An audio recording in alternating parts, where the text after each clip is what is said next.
The Cicada Group is a Zimbabwean agroforestry concern with significant investments in timber, macadamias, avocados, and bananas.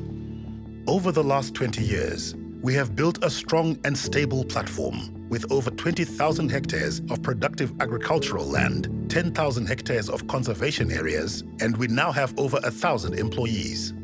This platform gives us a unique opportunity to respond to the challenges of the 21st century. For around us, the world is in flux. Ecosystems are collapsing, the climate is changing, and even as global demand for food grows, we face a large range of existential threats. Farmers the world over need to rise to this challenge, embracing a longer-term view of profits that will benefit both people and nature, and that will lead to true prosperity.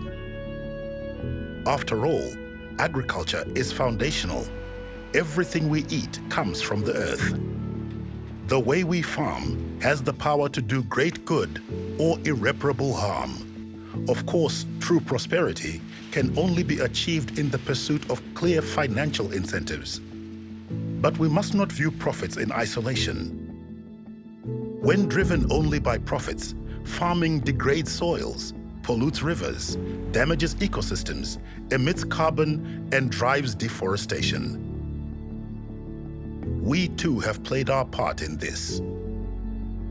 But we must now shift course and demonstrate a more sustainable future for agriculture.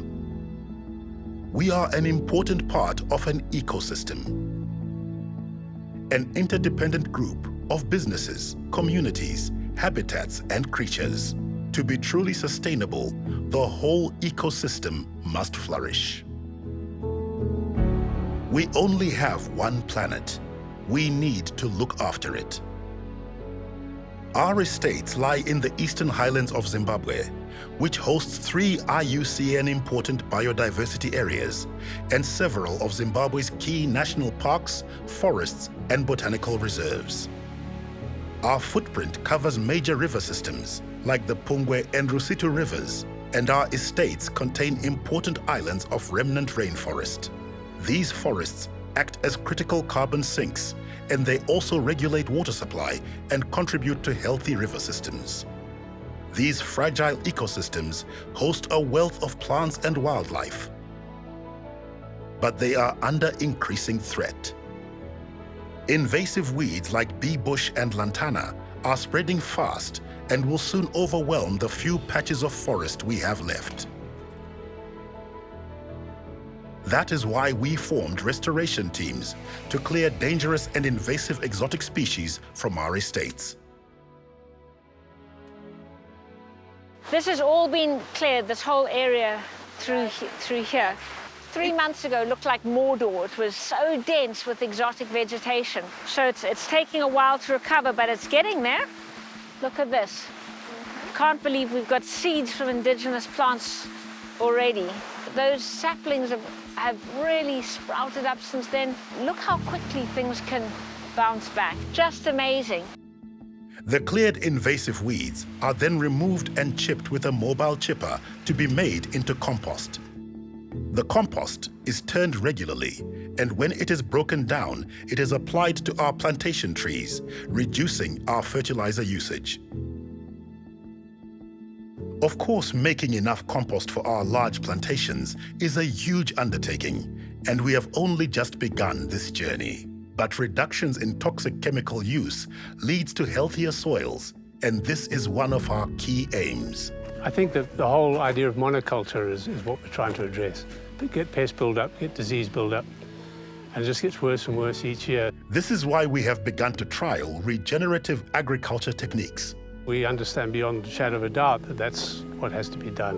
And so the introduction of the cattle into the fields, the introduction of the sheep, they are keeping the grass down, clearly, which saves us on mowing.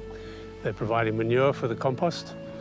And yeah, they're restoring what we hope is a bit of a balance back into the farmland, the soil.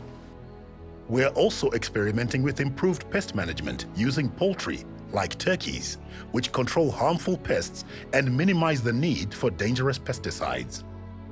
With reduced chemical use, we can also improve the purity of our rivers, ensuring that the water leaves our estates cleaner than when it entered. A river is really just a lens of the catchment through which it flows. You can tell so much about the health of the catchment, the health of everything around it by what's concentrated in that river. There are a lot of agrochemicals and fertilizers coming in here. There is massive siltation from mining, from streamside cultivation. On every level there are issues with what's coming in there. If we turn over some rocks, I can definitely show you the sort of things we're looking for. Ah, that's exciting. I found a plecopteran as well. They are so sensitive. I know for the length of the time that that animal has been alive, this water has been clean. It's much cleaner already. It's already clean from the bridge down to here, hugely since it's been on this estate. So it's very, very encouraging. In line with our net zero carbon pledge, over the next 20 years, we have set aside a world-leading 30% of our estates for conservation areas, which we will rewild, removing water-hungry invasive weeds from catchments, eliminating riverbank cultivation, and replanting indigenous trees. We have done a huge stretch to say 30% at least of each estate will be put under conservation. And we're trying to link those, make sure that they're corridors. So any wildlife that exists in one part of that has actually got a safe corridor, can move through to another.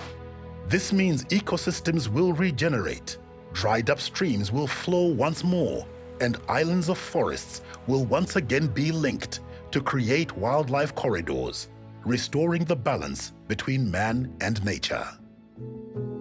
But we can only build a thriving business if we put people first. We are committed to the well-being of our workers, not only through the payment of a living wage, but we also provide social services like schooling, health, and recreation. But our estates must not become islands of prosperity. We need to share our economics and values with the communities around us. Beyond our borders, habitats are under even worse threat as people tackle poverty using the only asset they have available, their natural resources. We need to provide them with financial opportunities that are tied to responsible stewardship of the land. This is why we have developed our Outgrower scheme. We want to share our prosperity and values with those outside our borders.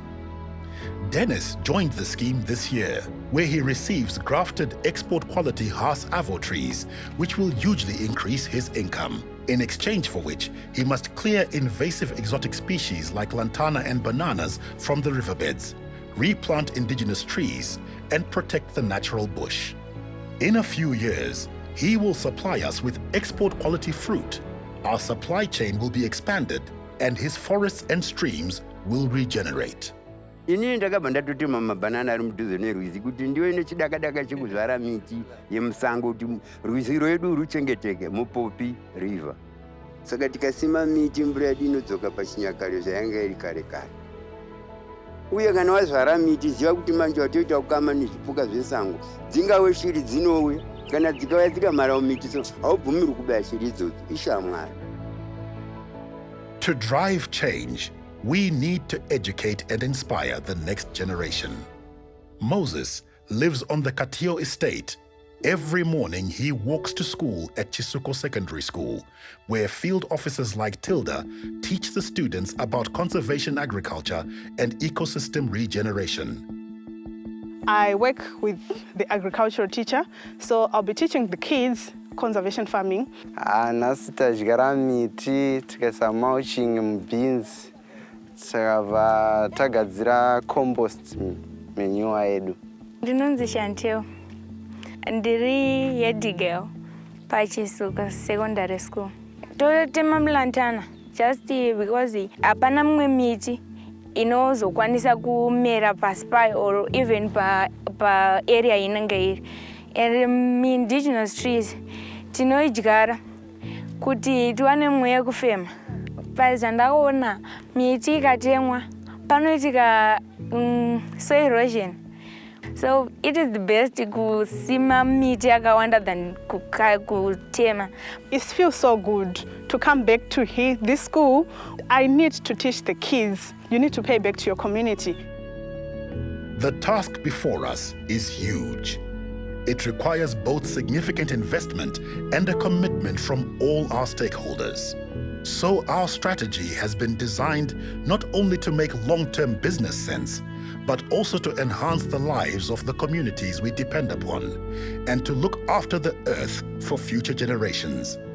If we don't rise to this challenge, our last remaining ecosystems may disappear, and the opportunities we have to make a difference for the next generation may be lost. Success, we can look at incrementally as well. It's like, are we better this year than last year? At my age group, we probably had our heads in the sand far too long. Yeah, we just need to get on and do something about it. Uye futi izvi tiri kuitira remangwana redu kuva mhuri dzedu dzetiri kubereka kuti vazive kuti muti wakakosha uye rwizi rwakakosha. Cicada, with its platform of people, natural resources, commitment, and imagination, is uniquely placed to deliver this vision of true prosperity. We cannot be an island. We are part of the ecosystem, one organism amongst many. If any part of that ecosystem fails, we all fail. We must give back to the soil what we take out. We must provide opportunities for people to flourish. We must restore balance as we create a profitable, brighter future. Cicada, growing better.